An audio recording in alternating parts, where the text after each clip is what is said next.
Olá pessoal, sejam muito bem-vindos ao Fatos Curiosos da Bíblia. Hoje nós vamos falar sobre uma palavra chamada galardão. O que significa? De onde vem? Se aplica a nós? Quais as possibilidades? A igreja contemporânea tem entendido completamente errado o significado dessa palavra, mas nós vamos estudá-la corretamente após a vinheta.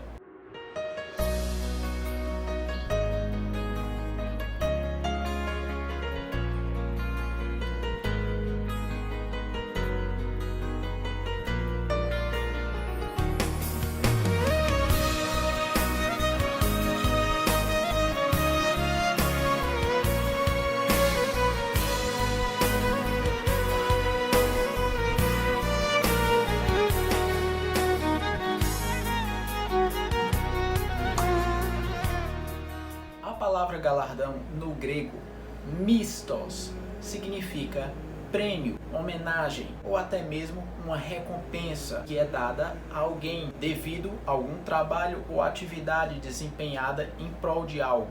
No tribunal de Cristo, todos os salvos serão reunidos para que sejam galardoados segundo as suas obras no reino.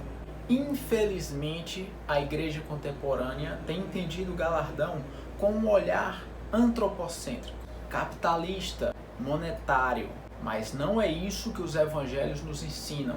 O apóstolo Paulo cita uma coroa incorruptível, uma coroa de justiça. O apóstolo Tiago cita uma coroa de vida e o apóstolo Pedro cita uma coroa de glória. Mas na verdade, o que é essa coroa? Do grego kotinos, que significa justamente a coroa que os atletas olímpicos disputavam nas Olimpíadas.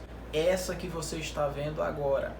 Ela não valia nada em termos atuais, mas a honra que lhe era atribuída era de grande prestígio para a sociedade naquela época.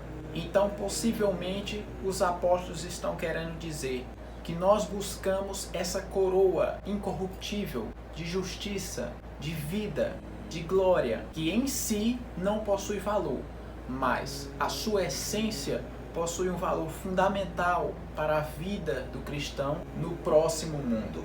O Senhor retribuirá a cada um segundo as suas obras. Ele virá com seu galardão e vai chegar a hora de entregar esse prêmio, essa recompensa aos seus santos, aos profetas e àqueles que temeram ao seu nome. Em 2 Timóteo, nós vemos que esse galardão é dado a todos, porém à medida do merecimento de cada um. Como aponta Mateus 25, verso 21, Jesus coloca a parábola dos talentos. E aquele que menos produzir não receberá nada, e quanto mais produzir, mais você receberá.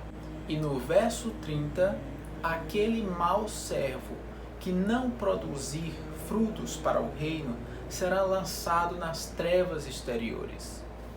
A igreja contemporânea tem entendido o galardão como mansões nos céus, como poder, dinheiro, riquezas.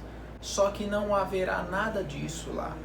A morada que Cristo disse ter preparado para nós não se trata de casas, porque ninguém vai dormir. Então, para que casa? Ninguém vai ser roubado. Não precisa de muros. Ninguém vai assistir TV. As casas não terão utilidades. A morada a qual ele disse não serão casas. A morada é um corpo glorificado. Você receberá um novo corpo. Essa é a morada que Cristo disse que estaria a preparar para aqueles que o amam. Quanto ao galardão, não espere receber barris de ouro, mansões ou qualquer coisa que se assemelhe ao poderio monetário desse mundo. As ruas da Nova Jerusalém foram feitas de ouro, justamente para dizer que assim como nós usamos pedra e asfalto para fazer as nossas ruas e não valem nada, nos céus o ouro não vai valer nada. Por isso que ele é usado como pedra de asfalto para fazer as ruas daquela cidade. As portas feitas de pérolas, os muros das cidades fundamentados sobre diamantes, não no sentido de valorizar, mas para mostrar que todas essas coisas não têm valor. e são apenas cimento, pedra e argamassa para a construção e edificação da cidade e que todos pisem por ela. Não podemos ter a visão capitalista de esperar mansões, dinheiro, poderes, glórias, coisas que são presentes nesse mundo. Os galardões nos céus não têm a ver com dinheiro, mas têm a ver com honras. E a Bíblia cita vários desses galardões. Em Apocalipse 19 fala que seremos vestidos de linho fino. Tem simbologia tipológica na Bíblia. Nas épocas antigas, apenas reis e grandes ricos da época poderiam usar esse tecido de linho fino. Mas nesse caso, ele está aqui simbolizando a pureza e fineza do Evangelho que nós escolhemos para nos vestir. Os galardões estão citados nas 7 igrejas do Apocalipse. Mas antes de mostrá-los, eu queria apresentar algo interessante. O livro dos 7 selos do Apocalipse estão selados com 7 selos não por conta de pragas que o mundo irá receber, mas esse livro representa algo muito importante. Uma carta enviada a alguém era feita apenas com um selo, mas um testamento de herança de morte para alguém era feita com 7 selos. Isso significa que esse livro é o testamento de herança que está sendo entregue aos filhos e herdeiros do trono de Deus.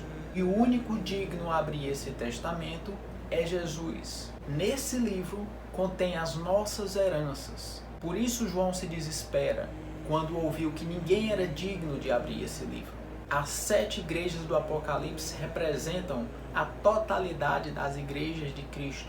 Os galardões que cada uma possui são atribuídas a todas, porque todos fazemos parte do mesmo corpo de Cristo. Agora veja o primeiro galardão e recompensa que o Senhor dará àqueles que o amam. A carta de Éfeso, em Apocalipse, capítulo 2, verso 7, ele deixa bem claro que aquele que vencer, dar-te-ei comer da árvore da vida. Se você puder comer dessa árvore, você terá a vida eterna. A igreja de Esmirna é uma continuação dessa, a qual no verso 11 diz que a morte não terá poder sobre você, justamente porque você comeu da árvore da vida. No verso 17, a igreja de Pérgamo, você terá direito de comer o maná que está escondido e também uma pedrinha branca com o seu novo nome, e só você sabe. No verso 26 do mesmo capítulo, a igreja de Tiatira é dada poder sobre as nações. Esse é o outro galardão. Já no verso 28, ele fala que nos dará a estrela da manhã, e nós sabemos quem ela é. No capítulo 3 de Apocalipse, verso 5, nós encontramos a igreja de Sardes. E aqui temos mais 3 galardões. Ele nos dará vestes brancas. Ele jamais riscará o nome do livro da vida. E ele confessará o seu nome diante de seu Pai e de seus santos anjos. Na igreja de Filadélfia, ele promete fazer de você uma coluna do reino de Deus, do templo de Deus. Obviamente de forma figurada. E além disso, escreverá o nome de Deus, o nome da cidade santa e o novo nome de Cristo. Sim, Cristo terá um outro nome lá nos céus. Esse aspecto é interessante porque na época de Cristo existia uma grande homenagem que era feita a todos aqueles que ajudavam a construir um determinado templo.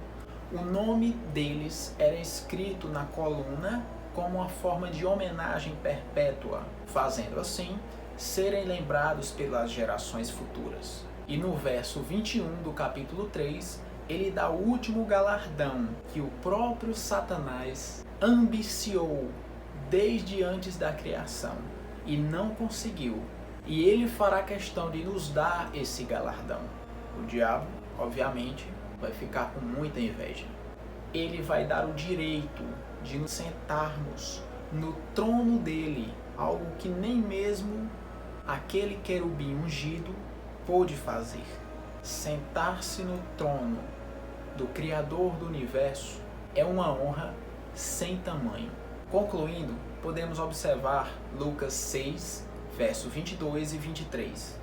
Felizes são vocês quando vos odiarem, expulsarem, insultarem e os denunciarem por causa do meu nome.